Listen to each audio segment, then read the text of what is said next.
So you're building a phenomenal RAG application, and your users need really perfect, really precise in-text citations that look kind of like this. Let me blow this up for you. We're going to show you how to do this with in-text citations that are precise down to the sentence level of the answers, just like you see happening in ChatGPT and Anthropic Claude, but now it's going to happen in your RAG application too. Stick around to see it on RAG Masters.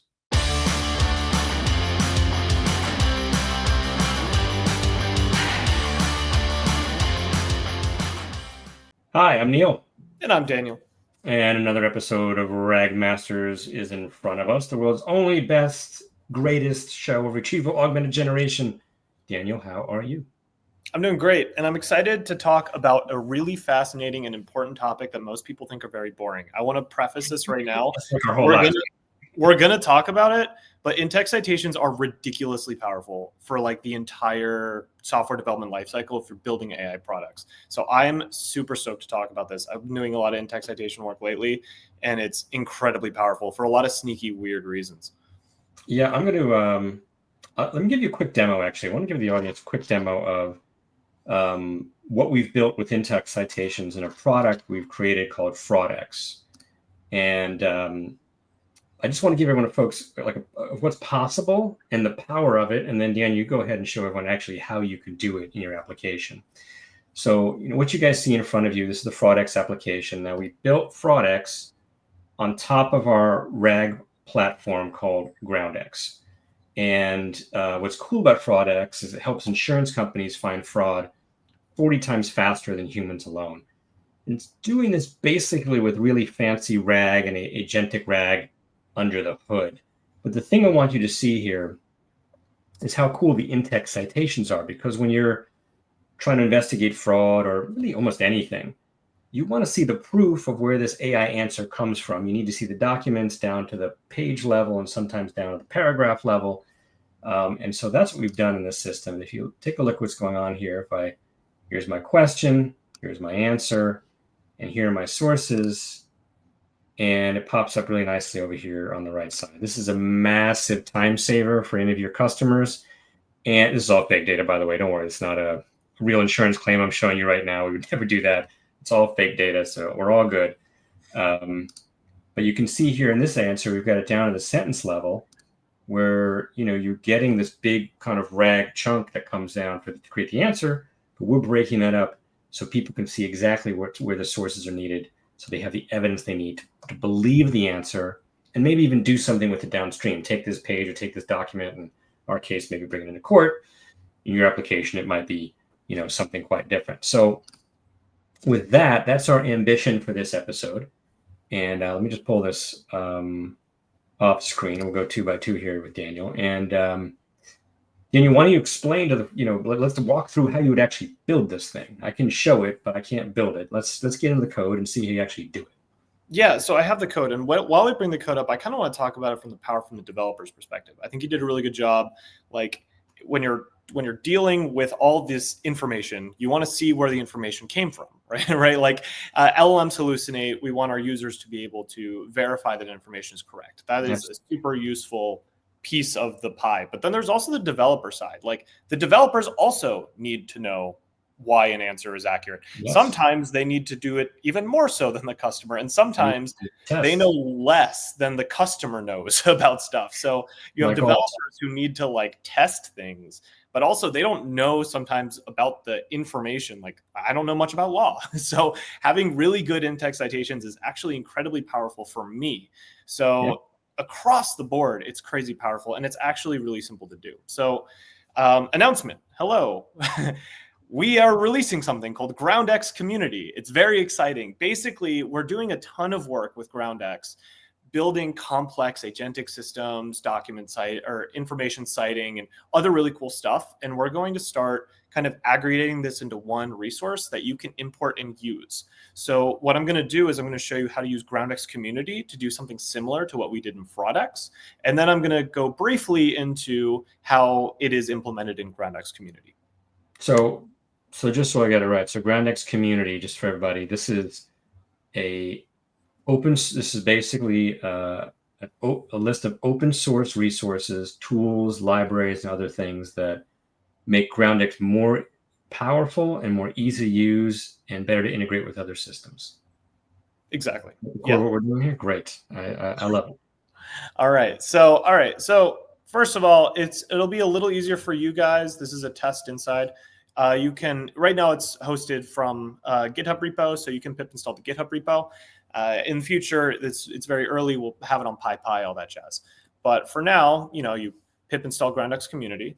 And then what we're going to be doing is we're going to be playing with chat-utils.citing generate cited response. So this is a function that accepts a list of chunks, essentially, and then does augmented generation, but it does it in a special way to generate not just a textual response, but a response that has the ability to have in-text citations. Okay. So this is the type of stuff that this function expects. You have a list of chunks like normal. It's a bunch of text. But then there are two really important things that you have to have. You have to have some unique identifier so that the LLM, while it's generating a response, can say that this is the thing that I want to reference. This can be of pretty much any format. Here, it's like an actual UUID. And then you also need a name, right? Like you need to generate you don't want to all the text in the button. You need like a name for the thing that you're citing. So here I just have like a dummy, name for the thing that we'll be referencing. And then this is kind of fun. We have this source data attribute, and this is a key value dictionary. And this is really cool because you can add whatever you want in here. And that's really critical. You can have URLs, you can have file names, you can have maybe bounding box information of where on a page you are. You can have page information. You can have pretty much whatever you want in here. And that allows you to tag whatever you need with the in-text citation so that when you click, you can do whatever. Maybe you open up a PDF and navigate to a page. Maybe you open up a little viewer like we showed and you like highlight stuff. The world's your oyster. And really that kind of starts with how you define the source data. Okay. Cool. So with this little simple example, we have these various chunks with text, UUID, render name, and then the source data. This is all kind of dummy generated stuff. And then we have a system prompt. And this system prompt is, think of it as a normal system prompt you'd give to a query. This doesn't have to do in-text citation stuff. We also have a system prompt kind of in the in-text citation, generate cited text function. So this is really a system prompt for your application, not really for in-text citation. And then we have a query.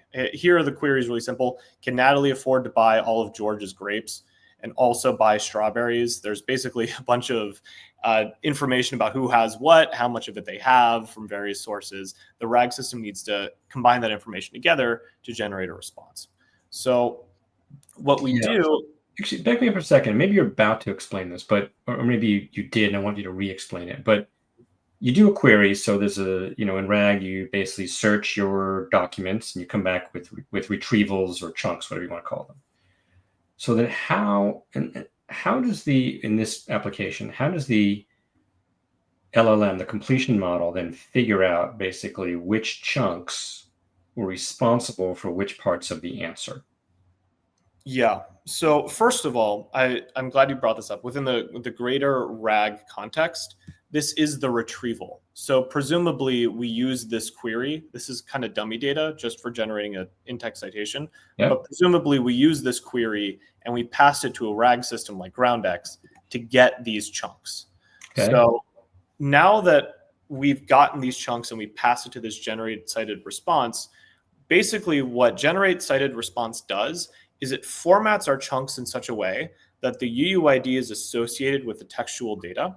And then we tell the LLM via system prompt, when you're answering this query, inject in-text citations from these references into your response. And it's done in a slightly clever way so that the LLM can actually do that in a robust way, whatever. But basically, it's just like normal RAG. Use this context to generate an answer, but instead we're telling it to add special tags in certain places while it generates the answer. All right, so let me see if I got this right. So maybe the addition here, and unlike traditional RAG, the addition here is that when you return these retrievals, each one of these retrievals now gets a unique ID. And so at the end of this process, when a language model has to basically make an answer out of your retrievals, you can instruct it to pay attention to which unique ID, like which chunks it used by unique ID, and then add those unique IDs into the answer, essentially, wherever it used them. Exactly. And because of the unique ID on the back end, then we can marry that with a link out to something, which is what you mentioned in the beginning. You could link it out to a document or a page or a bounding box, or maybe something else. That UX is up to you. But the important part is now that the LLM, the completion model, has an understanding now, a very simple one, of the unique ID of every chunk that it gets sent, and then can easily add that into the answer in the right place. Exactly. Okay, proceed. Yeah. So, and here's what an example of what this might look like. So, when we generate this result, we end up with basically HTML injected within the textual response, and this has we have these various key value attributes that are associated with each chunk. These are injected into the HTML itself. So when you get this result, which is text with HTML, you can use CSS styling. You can add webhooks to when you click on this this element, this in-text citation element.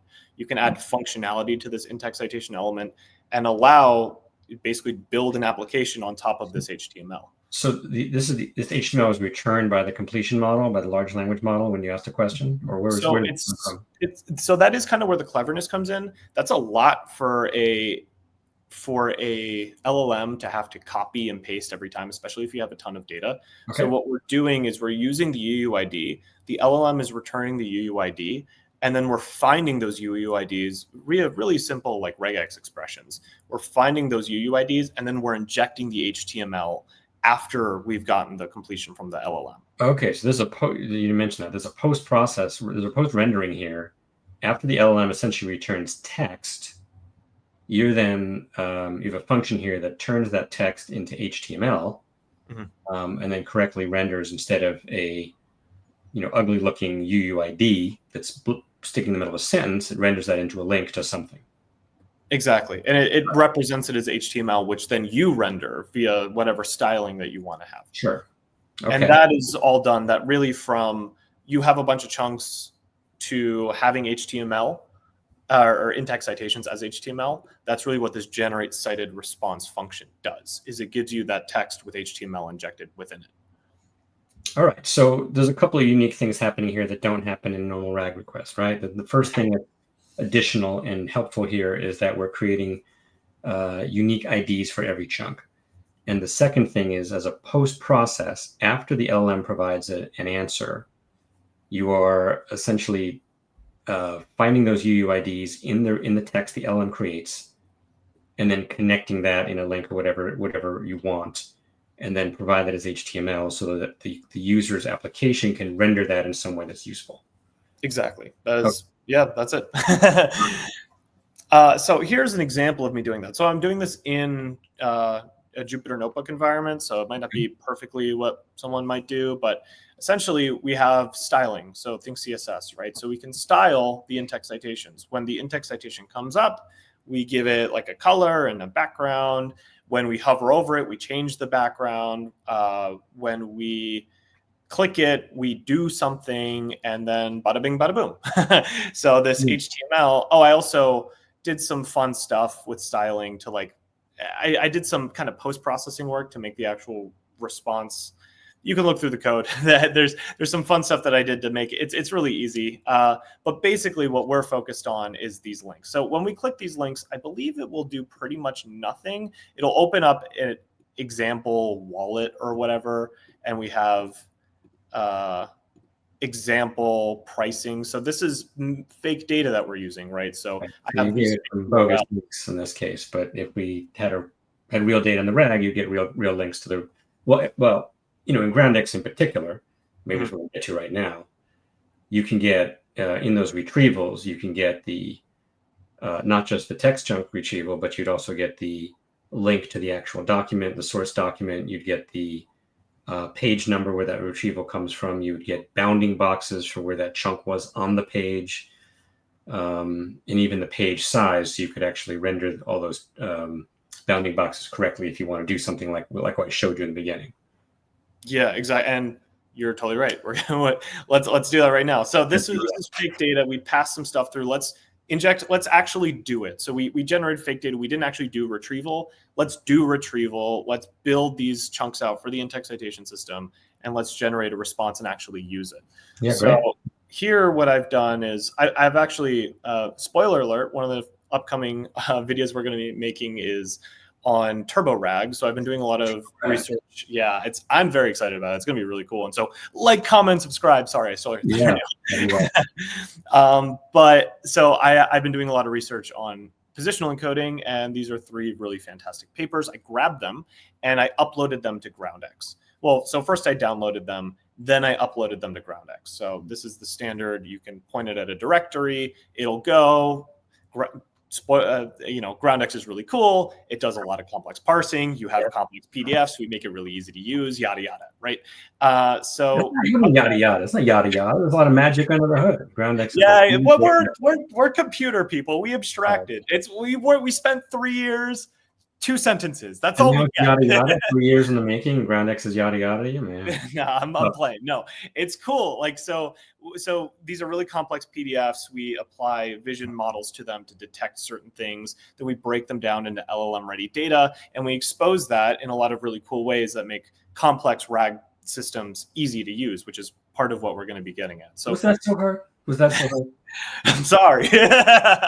So we did that, and there's a particular bucket ID that I've already done that at. So we're good to go. We can play around. And now we have a query. So this query is to describe the difference between the original transformer, row former. Hold on, for folks who don't know GroundX, the bucket ID is the location, basically the folder inside the GroundX RAG platform where you're ingesting those documents to. Yes. Yeah. And then when you do a query, you query against all of the files that are in the bucket. And they get multiple buckets if you so choose. Yeah. So when we do this query, yada yada. So when we do this query, all these documents that we've uploaded and processed into all of these complex chunks that represent these documents, we query against all of those chunks, with this particular question, which is to describe the difference between the original transformer, the row former, and transformer XL. So it's as simple as we point to the bucket ID, we give it a query, and we get back context, which is a bunch of, we call them semantic objects. They're chunks plus. They're chunks. Yeah, they're super chunks, more chunks with all sorts of stuff. So tons of metadata surrounding them to make LLM completion much more successful. Yeah, and we have a ton of documentation on Google GroundX. Go to our docs. You can read about chunks and all the cool stuff you can do to keep it, a little brief. Maybe not yada yada, but at least like yada yada yada. So we're iterating through all the chunks, and we're getting what's called the suggested text. This is what GroundX has interpreted this text as. Sometimes when you do extraction, it's a mess. There's tables. It's not formatted really well. We're getting back what GroundX thinks is the best textual representation to represent each of these chunks. So here is like a list of different well-formatted chunks that an LLM can use that we've retrieved from GroundX based on this particular prompt, or this particular query, rather. Okay. So we have those. Great. So we have a bunch of chunks. Now what we have to do is we just need to make a little bit of data so that we can build in-text citations around those chunks. So the text is, let's see, what are we doing here? So in the result, the response that we get, we can get, there's basically a bunch of bounding boxes. Actually, what's one of the cool things about GroundX is it can look across multiple documents and it contextualizes stuff. So here what we're doing is we're grabbing for a particular chunk all of the bounding boxes. We're grabbing the top one, so the first one, and we're getting the page number that chunk, that bounding box exists in. And then we're saying that is the page number that is relevant to the particular chunk that we're sort of referencing. Then what we're doing is we're getting, this is kind of fun. Basically most browsers, when you click on a PDF, it'll open the PDF and you can look at the PDF in your browser. But if you add this $ page number, you can actually, when you click the link, it'll go to a specific page number. So we can take that page number information that GroundX gave us for this, that is relevant to this particular chunk, and add it to the URL so that when we click this URL, it's not just the URL for the document that's relevant, it's the URL for the page number of the document that is relevant. So then we don't have to scrub through, we can just click and then see what the LLM thought was relevant for this particular part of the question. Yeah, I can't tell you how important this is. I mean, it sounds simple, but you know, a lot of our customers have, you know, their documents are hundreds of pages long, or we've seen contracts in the construction field that are thousands of pages long as well. So if you just return to someone, you say, well, you know, the answer came from this document, that still breaks people's brains because there's a lot of work to do to figure out how and why. So getting to the page number is super important. Getting the actual page is really, really important. I might argue the actual paragraph saves me even more time, but certainly getting to the page, it feels like magic when someone's like, oh, there's 20,000 pages in this. Let's say the insurance example I showed you before, there's 20,000 pages in a single insurance claim. It's magical to be like, the answer is in that document, that page, that section of that page. That's just like, you just saved 3 hours with one link. Yeah. And, you know, to Neil's point, like right now, the focusing on a particular part of the page is even more impactful. You can imagine that, you know, we have this source data. So we have the URL, we have page number, whatever. You can imagine if you grab the bounding box information from GroundX, so this is the bounding box for your answer, and then if you built a custom PDF viewer, so you didn't just rely on the one in the browser, if you built out your own PDF viewer that could accept bounding box information, would draw a little yellow square wherever that bounding box is, with a little bit of HTML, CSS, maybe some JavaScript, you've now made a really, really robust inspection system just by abstracting on top of the stuff that GroundX has provided. Yep. Which is mad cool. For us, though, we were just doing page number for this particular example. So we do that. So we iterate through all the chunks. We have the text that is retrieved from GroundX that's relevant. We're adding a UUID. We're just creating one for this particular chunk so that it can be referenced. You could also have them exist over time so that you can have a UID hard-coded to a particular chunk. You could certainly do that, and that might actually be really impactful if you're doing stuff like TurboRag, wink, wink, which I'll be getting into later. And then we have a name, so we want a name for the in-text citation, and we're adding this information like URL, page number, whatever. So we do that for all of the chunks. So these are all the chunks that we got from GroundX. We did that, and then we can just pass them to this generate cited response. We've packaged everything nicely. We tell it, hey, this is the type of answer that we want. This is more of the structure of the answer rather than trying to prompt it for in-text citations. Generate cited response handles the prompting for in-text citations. So we're just doing a system prompt for like the application, not really for like, you know, the structure of the response for the in-text citations or whatever. And then we give it the query, and then we get an answer. So here is a big old response with a bunch of stuff. And if, oh, wow, if you click this, at this page, there's information about the Proformer. And then if we go over here, it's going to open the Transformer Excel paper and navigate to a specific page that's relevant. And this is a really high level question. So it's referencing the summaries because I'm asking what's the difference between like a really high level question. So the high level information is relevant. But if you said like, if you wanted information on performance differences or whatever, it would probably like go through and start referencing these little tables and stuff and all that jazz. So the nature of the in-text citations, because we're using an LLM to generate the in-text citations, and because it's based on RAG, the nature of these in-text citations changes drastically depending on the nature of the question that's asked, which is like crazy cool. Yeah, I mean, trust me, this is the game changer when you build applications, because unless people can find the evidence, they just don't believe the answer, and they shouldn't. Unless they can find the evidence, they often can't use the answer downstream because you don't really have the goods. So getting to that source documentation will make your RAG applications, at least twice as good as they were the day before. Yeah. it's man, you gotta say, preach, brother, preach. No, yeah, that's I couldn't have said it better myself. It's like I just play around with it. This notebook's super easy to use. Upload some of your documents, play around. It's insane the difference between in-text citations versus non-in-text citations. Also, this is like anecdotal, but it really changes the nature of the answers themselves. Like when it has to be accountable for creating a citation for things that it says, I've noticed that the nature of the responses are way more robust and faithful to the original question. It's that's kind of loosey goosey, but in application development, we're dealing with these kind of loosey goosey feel type vibes. The feel of in-text citations is completely different than just normal RAG. And how much, we're going to make this all open source. Everyone can, download this and use it with GroundX or with other RAG systems. But how much of this do devs actually have to modify and change and get into what you built here? Or can they just use that high level function and get most of the benefit?